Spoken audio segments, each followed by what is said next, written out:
माझा आजचा व्हिडिओ तर भाजपच्या अंधभक्तांसाठी, त्या लावारिस अंधभक्तांसाठी आहे जे आता टीका करतायत की राज ठाकरे आणि उद्धव ठाकरे यांचे जे पुत्र आहेत ते स्वतः बॉम्बे स्कॉटिश शाळेमध्ये शिकले आणि हे सांगतायत मराठीबद्दल।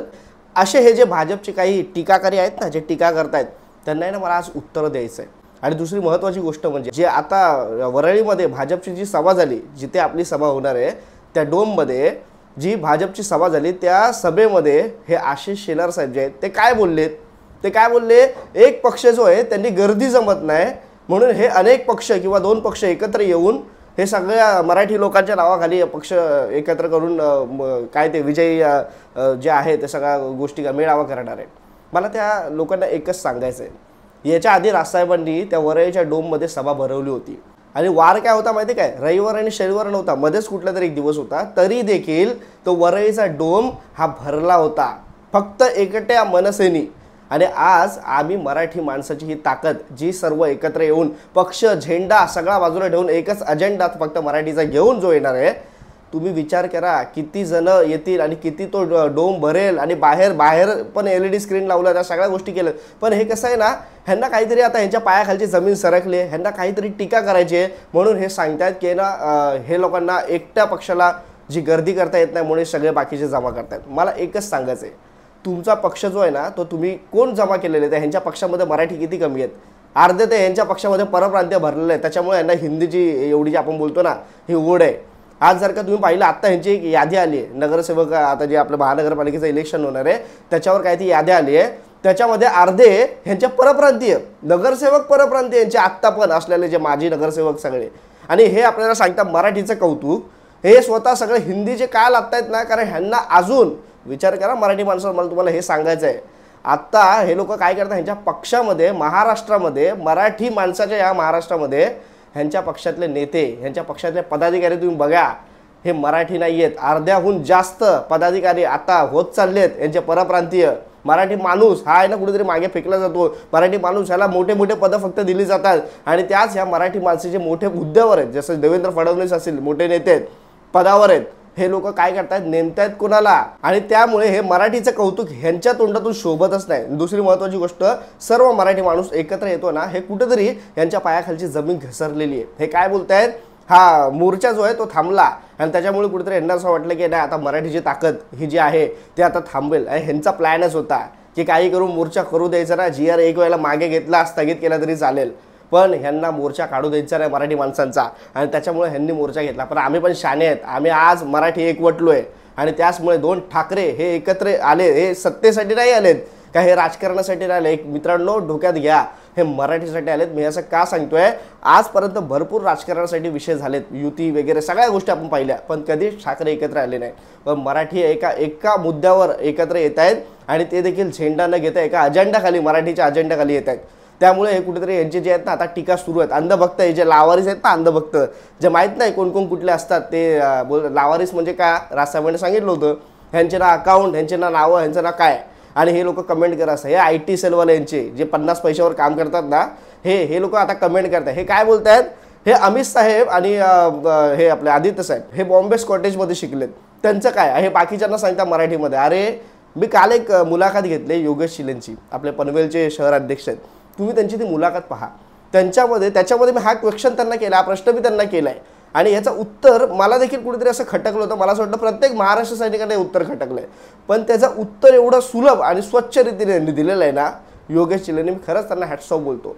आज जर का मी तुम्हाला थोडक्यात सांगतो का असं, आज बघा महानगरपालिकेची जी शाळा आहे मराठी शाळा, त्याच्यामध्ये जे शिक्षण जे आहे उच्च दर्जाचे शिक्षण, जे बाकीच्या CBSE बोर्ड असेल किंवा IB बोर्ड असेल याच्यामध्ये जे शिक्षण मिळतं, जे पैसे देऊन मिळतं, जे हे नेते जे सरकारमध्ये बसलेत, अर्ध्या शाळा तर ह्यांच्याच आहेत आणि हे स्वतः लुटत आहेत पैसे, आणि मराठी शाळेमध्ये लोक का टाकत नाही, कारण उच्च शिक्षण पाहिजे, चांगलं शिक्षण पाहिजे, त्यासाठी म्हणून आपण CBSE बोर्ड असेल किंवा IB बोर्ड असेल याच्यामध्ये टाकतो, आणि हाच विचार करून आपल्या मुलांचा विचार करून आपण टाकतो, कारण इंग्रजी ही आंतरराष्ट्रीय भाषा आहे। पुढच्या येणाऱ्या काळामध्ये आपली मुलं हे पुढच्या बाहेरच्या देशामध्ये गेले पाहिजे, चांगले शिकले पाहिजे, जर मोठं जे काय नॉलेज आहे ते त्यांना प्राप्त झालं पाहिजे, ह्या अनुषंगाने आपला मराठी माणूस देखील त्या शाळेत त्यांना टाकतोय, पण तिकडेही मराठी नाही आहे काय शाळेमध्ये। आता राजसाहेब मला असं वाटतं तो पुढचा तो विषय तोच असणार आहे की ह्या ज्या शाळा आहेत ना इथे हिंदी सक्ती झाली पाहिजे, इथे पण कारण इथे हिंदी सक्ती आताही चालू आहे। विषय असा आहे, आता हे का टाकतात, आपण जर का विचार केला सामान्य पालक हे देखील आपल्या मुलाला इंग्रजी मीडियममध्ये टाकतात, तर राज ठाकरे आणि उद्धव ठाकरेंचं काय घेऊन बसलात। प्रत्येक पालक विचार करतो आपल्या मुलाला चांगलं शिक्षण मिळालं पाहिजे। तुमच्यात जर काय ताकद असेल ना, हे सरकारमध्ये तुम्ही बसलेत ना, या मराठी शाळेत ना, या मराठी शाळेमध्ये ना IB बोर्ड असेल किंवा CBSE बोर्ड असेल, याच्यामध्ये जे शिक्षण मिळतं ना, ज्या सुविधा आहेत ना चांगलं शैक्षणिक, त्या सगळ्या तुम्ही इथे द्या। शाळा चांगल्या बनवा। महानगरपालिकेचे सर्वजण आपली मुलं ह्या IB बोर्ड आणि या CBSE बोर्डमध्ये न टाकता या मराठीमध्ये टाकतील, जर का तुम्ही सुविधा दिलात तर। पण हे सुविधा देत नाही। आज प्रत्येक शाळेमध्ये, कालची ती योगेश चंद्रची खरंच मुलाखत बघा, हे सगळं ह्याच्यावरच आहे। आज शाळेंची सुविधा नाही आहे, तर मुलांना कुठे टाकणार आपण। मला खरं असं वाटतं ना, आज हे एकत्र आलेत ना, ह्यांनी, राजसाहेबांनी, उद्धव साहेबांनी, आता हा पुढे होईलच मोर्चा, कदाचित मोर्चा हा पुढे निघणारच। काही करून ही मराठी शाळा जी आता मरते ना, त्याच्यासाठी म्हणून हे दोन ठाकरे एकत्र येणारच। हा विषय लागून धरलाच पाहिजे आणि हा धरणारच। मराठी ही जी आपण घरात पण शिकतो, पण बाकीचे जे आहेत, जे IB आणि CBSE बोर्डमध्ये शिकवले जातात विषय, हे म्हणजे बोलतात ना आपण, आता यांनी सांगितलं अमित ठाकरे जर्मन शिकले आणि आदित्य ठाकरे यांनी हिंदीचा क्लास लावला होता। भाषा जी असते ना, ही शाळेमध्ये शिकायची असते। आमचा हिंदीला विरोध नाही आहे, आमचा हिंदी हा पहिलीपासून आणतात त्याला विरोध आहे। ही गोष्ट नीट लक्षात घ्या। तुम्ही स्वतः शिक्षण तंत्रज्ञान, तुम्ही सगळ्या गोष्टींचा अभ्यास करा आणि मग विचार करा, पहिलीचा मुलगा तो किती शिकू शकतो, त्याच्यावर आपण किती भाषा लादायच्या, हा साधा अभ्यास आहे। आणि त्याच्यामुळे हिंदी सक्ती ही तुम्ही पहिलीपासून न करता 5वी पासून करा। आमचा विरोध नाही की तुम्ही हिंदी शिकू नका, पण ती भाषा ही लहान मुलांना कधी शिकवली पाहिजे याला विरोध आहे। आणि त्याचमुळे कसं आहे, पहिलीपासून हिंदी लागतायत ना, हे कुठेतरी बाल मनावर परिणाम होण्याची गोष्ट आहे। आणि जे आत्ताही चालू आहे CBSE आणि IB बोर्डमध्ये, मला असं वाटतं त्याच्यावर आंदोलन झालंच पाहिजे। आणि जर का तुम्हाला असं वाटतंय ना, ह्या पालकांनी मराठी माध्यमामध्ये शिकवली पाहिजे मुलं, तर मग तिथे सुविधा द्या।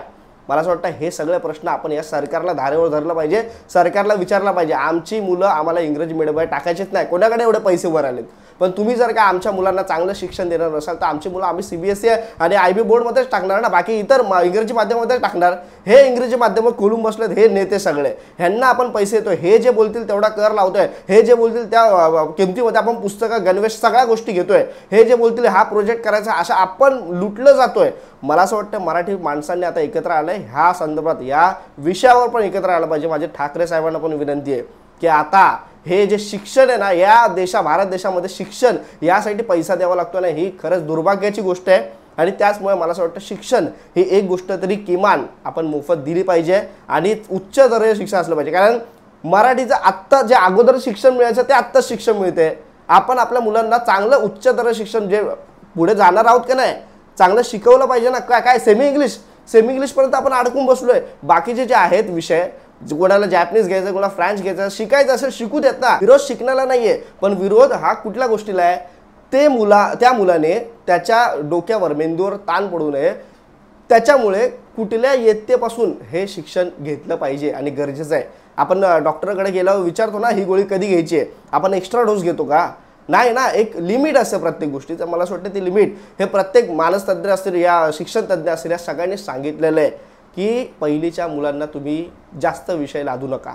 हेच आमचा विरोध आहे। आणि त्याचमुळे जास्तीत जास्त शिकवण्याची काय गरज आहे, तर बाबा रे, एक मराठी मातृभाषा जी प्रत्येक महाराष्ट्राची मराठी, बाकीच्या राज्यात त्यांची भाषा, आणि दुसरी म्हणजे आंतरराष्ट्रीय भाषा, ह्या 2 भाषा जरी शिकवल्या, बाकी गणित वगैरे छोट्या छोट्या गोष्टी असतातच, ते सामान्य किरकोळ आहेत, त्यांनी काही डोक्यावर काय परिणाम होणार नाही। ते एक भाषा नाही आहे, ती भाषा आपल्याला जर का कुठली एखादी शिकायची असेल तर आपल्याला किती जोर पडतो। आणि बाकीच्या परप्रांतांना मी सांगतोय की तुम्ही जर का बाहेरच्या या देशामध्ये गेलात तर तुम्ही काय करता, तुम्ही त्यांची भाषा शिकून जाता ना, तिकडे इंग्रजी शिकून जाता ना देशामध्ये, देशाच्या बाहेर। आपल्याला जर का महाराष्ट्रात यायचं असेल तर मराठी पण शिकलं पाहिजे, हे गरजेचं आहे। आज आपण भाषावार प्रांतरचना असेल याचा अभ्यास केला पाहिजे। आज आपण बाकी सगळ्या गोष्टी, संयुक्त महाराष्ट्र लढा का झाला, ह्या सगळ्या गोष्टींचा अभ्यास केला पाहिजे, तेव्हा कुठे आपला महाराष्ट्र मराठी माणूस कळेल। आणि हे बाकीचे भाजपचे अंधभक्त आहेत ना, जे खरंच अंधभक्त, मी यासाठी बोलतोय की भाजपचा मतदार, मी स्वतः भाजपला मतदान केलेलं आहे, मनसैनिकांनी पण केलं, शिवसैनिकांनी पण केलेलं आहे। एक वेळ होती तेव्हा भाजपला मतदान केलंय, त्यांच्या कामावरून, त्यांच्या चांगल्या कर्तृत्वावरून। मी भाजपला वाईट बोलत नाही, पण एखाद्या पक्षाचा जर का वाईट काम असेल त्याला वाईट बोललं पाहिजे, चांगलं काम असेल चांगलं बोललं पाहिजे। राजसाहेबांची पण तीच भूमिका आजपर्यंत आलेली आहे आणि लोकांनी पाहिलेली पण आहे। मला असं वाटतं आपण हा विचार केला पाहिजे। अंधभक्त यासाठी बोलतो कारण आपण डोळे झाकून आपल्या मराठी समते याचा देखील विचार केला। आज बरेच माझे मित्र आहेत भाजपचे जे स्वतः मराठी आहेत आणि त्यांचा हिंदी सक्तीला विरोध आहे। मी एखादा इंटरव्ह्यू घेऊन येईल त्याचा पण माझ्या डोक्यात आहे, पण मला असं वाटतं कालची जी मुलाखत आहे योगेश चिलेंची ती तुम्ही पहा. आणि आता सध्या एवढंच सांगेल, ह्या भाजपच्या अंधभक्त आणि हे लावारिस जे आहेत बाकीचे, जे स्वतः बोलतात ना एक वातावरण खराब करता, हे दोन ठाकरे एकत्र आहेत म्हणून त्यांना तुम्ही बळी पडू नका, एवढंच तुम्हाला सांगायचं. आणि कालची जी मुलाखत आहे योगेश चिलेंची ही तुम्ही संपूर्ण पहा. खूप चांगली मुलाखत आहे आणि तुम्हाला ह्या सगळ्या गोष्टींचा अभ्यास त्या मुलाखतीमध्ये पाहायला मिळेल. एवढंच तुम्हाला सांगतो, तुर्तास सांगतो. बाकी 5 तारखेला आपण भेटूयास. कसं भेटायचं काय, मी त्याच्यावर एक व्हिडिओ घेऊन येईल. तुर्तास सांगतो. जय हिंद, जय महाराष्ट्र.